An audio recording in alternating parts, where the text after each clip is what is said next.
Okay, so welcome to the second talk in this session. After the talk about benchmarking, which we just heard, we now move on to actually accelerating Python code. Our speaker is Tim Hoffmann. He's a simulation architect at ZEISS Semiconductor Manufacturing Technologies. And also, for our community, of course, very important, he's a Matplotlib core developer. Maybe some of you have heard his tutorial earlier this week.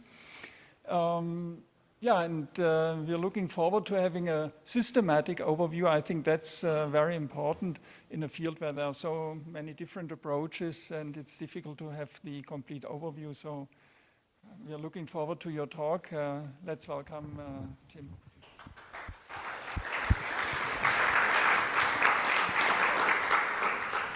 Yeah, thank you.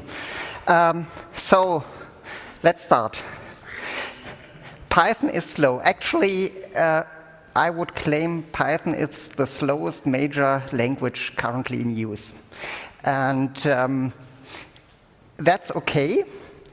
I mean, all these things are okay. They live in their habitat and the speed is okay for them. But still, did the Python core developers do a bad job in making Python slow? No, not at all. Actually, there were different design priorities.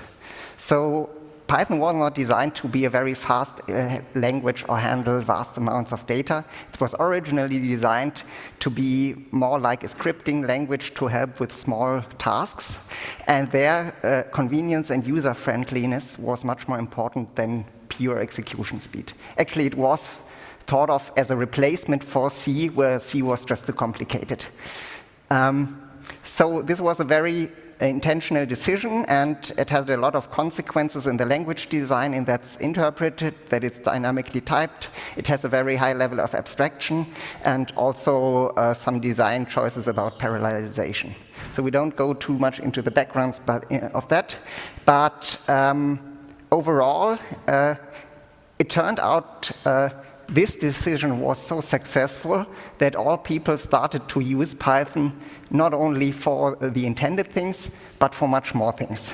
And then people started to realize, oh, it's not that fast for the new applications we also want to do with it. But we still want to have the nice user interface and the convenience. And there, actually, the language design choices of the high-level abstraction were really advantages again, because we have the possibility, because Python is very far away from your hardware. The code you write doesn't really have to run in a specific way. We have lots of ways to do things underneath and make the code run faster. And that actually makes it possible to have a high-level Python interface with fast-running code in beneath. And there are various ways you can achieve that. We will go through them one at a time. But before you start making your things fast, you generally should do the optimization as the last step. First, make your code work. Then make sure it's correct. Make sure you know that it's doing the things you want it to do, and you know what you want it to do. And last, care about making it faster. So for example, you make a function in which you want to have you have a number of times, and you want to have the 3 fastest times of that. And you write the function, it works, perfect, you're done. Then you think maybe it should be a bit faster, but before we go there, make sure it's right, it's correct. And if you see the example above, there's an error in there because I just tried it out. I hard-coded the 3 up in the function, but I should have taken the n there. To realize that, I should do tests. And I also should document exactly what I think my function should do. The durations, is that a list? Is that a NumPy array? Is that any iterable I want to accept? And also, what do I want to return? Is that always a list that I want to return, or do I want to return the same type of input that I inserted? So if I input an array, do I want to have back an array? These are really design decisions you should do consciously, because if you optimize later, that are boundaries that you have to fulfill. And only if you have written down what your function exactly should do, and if you have tested that, then you should start and care about performance. So first thing, what we've learned in the talk before, we should measure. Because I might come up with a better idea, but I don't know if it's faster. It might be it's faster to convert everything to a NumPy array, do the sorting in the NumPy array. It might not be. Could also depend on the input size. So I really have to measure. And then I modify my code and I measure again. And only then I realize whether my change was worth it or not. And also, there the tests come into play, because the modification may change my semantics, and I want to be sure that I still do the same thing, even though I'm doing it faster. So optimization is the last step. But if you are there and you now have to decide, how do I make my code faster? There are different ways to do that. And conceptually, you have three options. You can do less work. For example, in this example here, with the n largest numbers, I don't have to sort all the array. I could have just linearly searched for the three largest elements. You can move your costly computations out of the Python language, because Python, with its structural overhead, always is slow. And there are different techniques to do that. We'll see them all in a minute. And the third one is you just carry on and use more computation resources. So we'll very briefly take a tour to all these methods. It's very ambitious because there's not a lot of time, but really my motivation is here to sort of give you the map of the optimization landscape, so that you know when you want to optimize, where you have to look for. Because some optimizations are suitable for certain situations and others are more suitable for other optimizations. So let's start with being Pythonic. The main idea here is that if you work against Python as a language, you will always be slower. If you try to loop over something with a for loop, you will always be slower than using a list comprehension. If you want to do explicitly type checks in all your function inputs, you will be slower, because Python is not meant to have explicit checks. We embrace duck typing. And generally, the structures which are in Python and which are supposed to be used, they are internally heavily optimized. So dicts are very fast. You would probably have a hard time also in C or C++ to come up with your own dictionary implementation that's only on the order of the speed of the Python implementation. So as long as you use Python as it's intended, you will always be slower than trying to take some shortcuts. So there's nothing like shortcuts in C or C++ where you can do some index magic and you will be faster. That doesn't work in Python because we have the high level of abstraction. Second, think about using the existing libraries. Other people probably have the same problems as you and have found solutions for that. So if you're not using NumPy or Pandas or SciPy in an area where that's applicable, you're definitely doing it wrong. You might switch to other things later if you need to be faster. There are advanced libraries like Polars, NLOP, and more specialized ones, which may be better, but you start off with these baseline libraries. And they, again, internally already have done a lot of the optimizations. You don't have to do them yourself.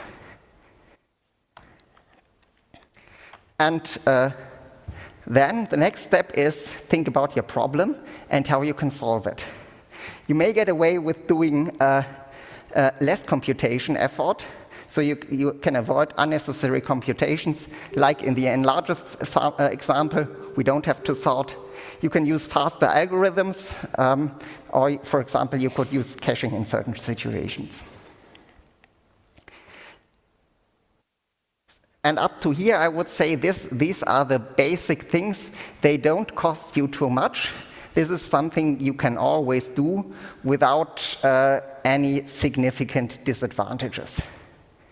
From now on, if we still need to get faster, we can do that, but all the further steps will come at some extra costs. So next thing we can do is just-in-time compilation. The basic idea here is we take our Python code, we don't execute the Python code, we transform it in some lower level representation that's more suited to the processor, and that can then be executed faster. Typically, just-in-time compilation means it's running the first time you execute the code, and this compilation step is slow. So it's only suitable if you have repeated tasks, because you pay something up front before you start the first time, and typically the compilation step is a significant extra cost. So it's often only reasonable if you do the computation multiple times then. It depends a bit. There are libraries, for example, Number, which is the next one, that can optionally pre-compile. It has advantages and disadvantages.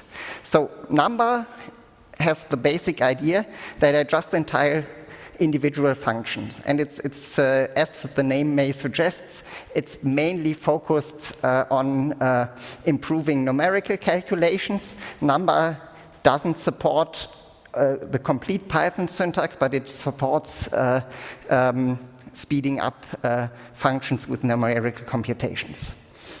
And the very nice thing about Number is it's very easy to integrate in your code.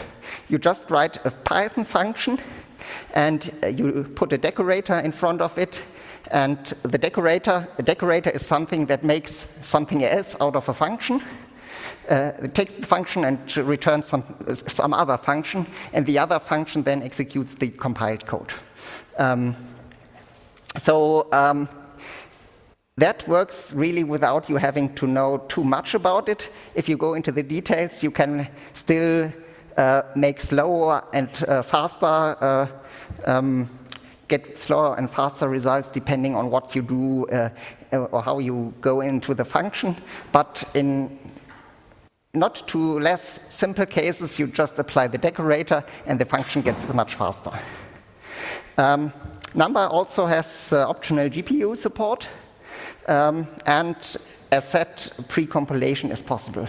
That means you can pay the compilation cost up front, but to be able to do that, you have to really be specific on the types of inputs you want to compile for. And if there are different types of inputs, maybe you have to have a large binary that you have to supply alongside your code then if you want to pre-compile. But you can do that. So the second approach to just-in-time compilation is PiPi, which just-in-time compiles your whole Python program.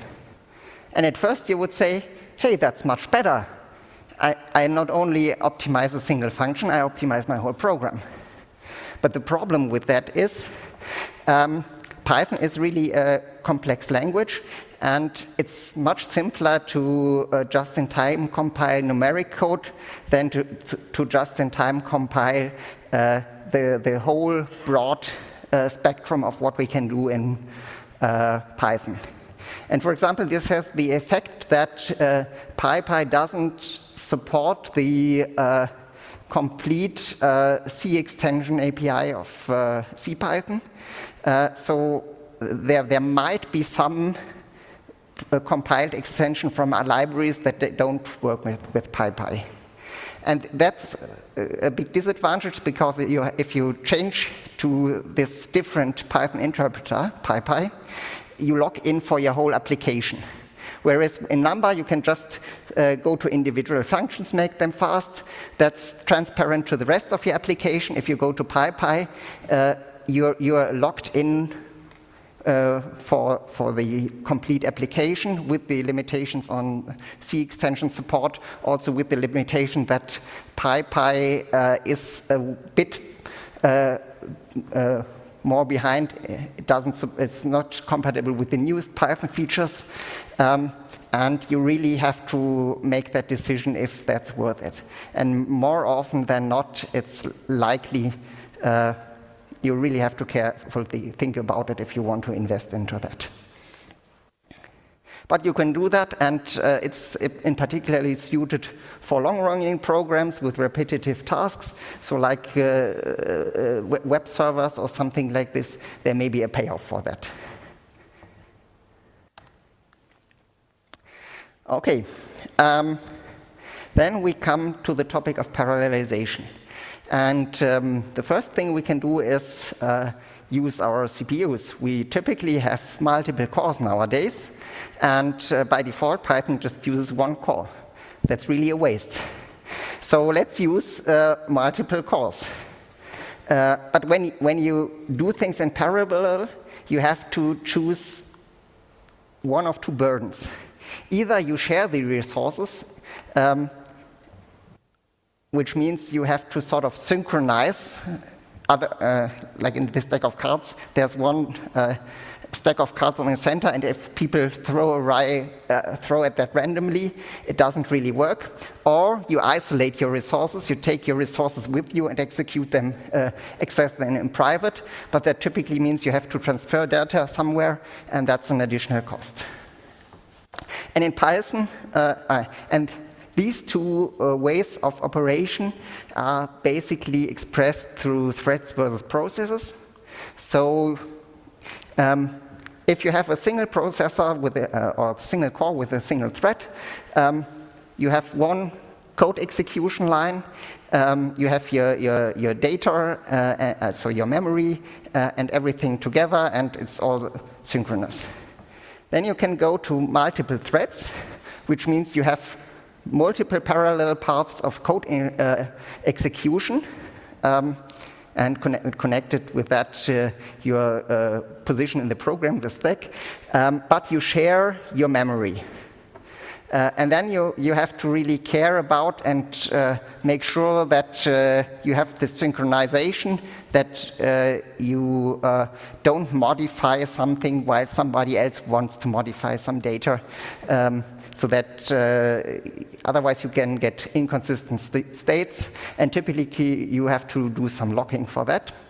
And then there's the second type of processes, the second type of parallelization, which is really separate processes, where you separate not only the execution, but also have separate data. But that exactly means that you have to run a completely new process. That means also you have to start a new Python interpreter, load your libraries, have a separate set of data to load. So this is more costly. And in particular, in Python, there's one additional thing, because this current currency problematic with shared memory access is quite tricky. There was the decision that in Python people introduced the global interpreter lock. That means that even though you have threads that could in principle run in parallel, the lock prevents that. So if you have multiple threads in Python, only one Python thread can run at a time. And this is still useful, but only for tasks that don't execute Python. And that's typically IO-bound tasks like querying databases, doing web requests, where your thread basically submits some request to some external resource and then does nothing else than waiting. And while it's waiting, it can release that lock and say, and I don't have anything to do, someone else can run now. If you really want to have computations in parallel in Python, currently you have to use multi-processing. And that means you have to run different Python interpreters. You have the overhead of the startup time. And these are best used for simple, embarrassingly parallel tasks where you don't have to coordinate your data. Everyone gets his own deck of cards, processes them on their own way, and then they come back with the result. And if you want to use these, there are the concurrent futures interfaces in the Python core library, which are the most simple to use high-level interfaces. There are also low-level interfaces to that, but if you want to get started with this, the concurrent futures executors are probably a good way. We don't only have CPUs, we also have GPUs. And GPUs are suited for really heavily parallel computations. So a CPU has just a very few 1 to 4 arithmetic units, and they basically do all the numerics one step at a time.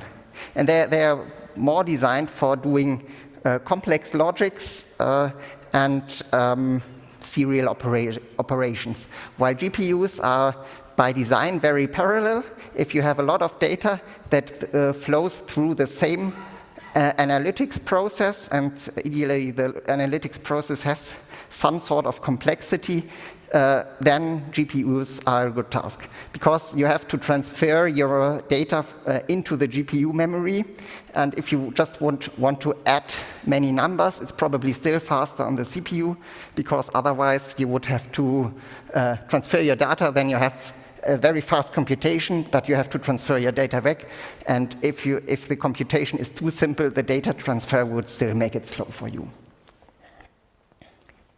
And there are different libraries to do that. One explicit library would be PiPi, which has the same or almost the same interface as NumPy. So it's basically a drop-in replacement. If you work with NumPy, you can change to using PiPi with the same API and move all your work to the CPU, to the GPU. And there are also many of other high-performance libraries can optionally use the GPU in the background. Then you could call other languages. And here the idea is clearly all other languages are faster, so let's do our heavy work in these other languages. But that introduces significant complexity. You have to know the other language. You have the code complexity, because you not only run Python, you have, if some error occurs in your other language, it's harder to get reasonable error messages, it's harder to debug, to test, and to maintain. And also packaging gets more complicated, because you somehow have to compile the other language and ship that alongside your Python. Actually, many other packages already do this for you without you having to care about, but if you need to, you could do that yourself. And if you want to, there are helper packages for that, for C and C++. Python has a direct C API. You could do that without any helper package, but the Python C API is very low level, and it's really cumbersome. Unless you want to do very simple things, it's likely not the way you want to go. You could go to Cython, which basically is, how do you call it, a meta language. You annotate your Python code, and that's compiled to a C representation. You can use PyBind 11, which is a compatibility layer, which allows you to interface existing C++ libraries. Another good option nowadays would be to write your own fast code in Rust, and you use Pyo3 as an interface. You could also use Julia, but in my opinion, Julia is not the best friend with Python, because you would have to run the Julia runtime alongside the Python interpreter. So I'd rather either then switch completely to Julia for some tasks, or use C or Rust, but not try too many interfaces between Julia and Python. Okay, then almost the last one, distributed computing. If one computer, one CPU is not enough, you can spread things out. Of course, that makes a high investment in terms of resources and infrastructure. It's a very fragile setup and difficult to debug and test, but if you have very large workloads, you have to spread them across multiple machines. And you can use high-level interfaces like Dasks, which has basically an API like a distributed version of NumPy or Pandas data structures, or you can have more low-level computing frameworks like Ray. And last but not least, there's Jax, which is a relatively new library by Google, mainly targeted at machine learning. Here, the idea is that you have a function, your function is more like an abstract recipe, and you can Jax can transform this recipe into different concrete implementations. So if you say, I want to add 2 numbers, you can write that out as code, but it's not physically going to your arithmetic unit. Jax could just in time compile this code, could do auto-vectorization, auto-differentiation, or parallelize that code. It's very powerful on GPUs and tensor processing units. It's extremely scalable because it's designed for Google scale, but it's a relatively young project, and it's something you should look into if you really have large amounts of data. Okay, with that, we are at the end. I hope I have given you a sort of a map of what is possible in the optimization space. There's no simple one solution for everything. You should really know your problem and what the target performance is you need to. And then you should choose the correct optimization strategy. Thank you very much.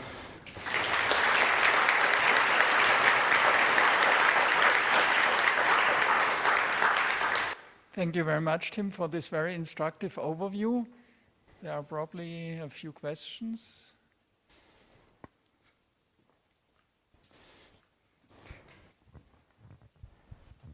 Thank you for the presentation, and I've seen that you contributed to Matplotlib, so thank you for the awesome package there.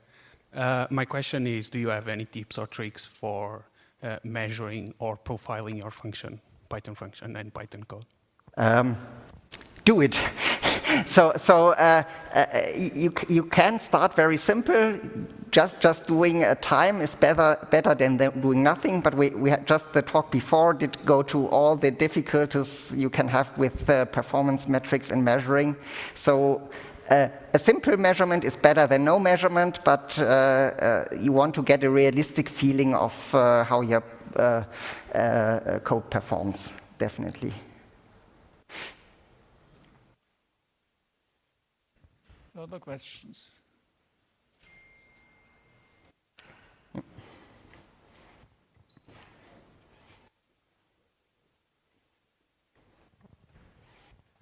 Is there some tool available like Pylint or something else which helps to investigate code parts?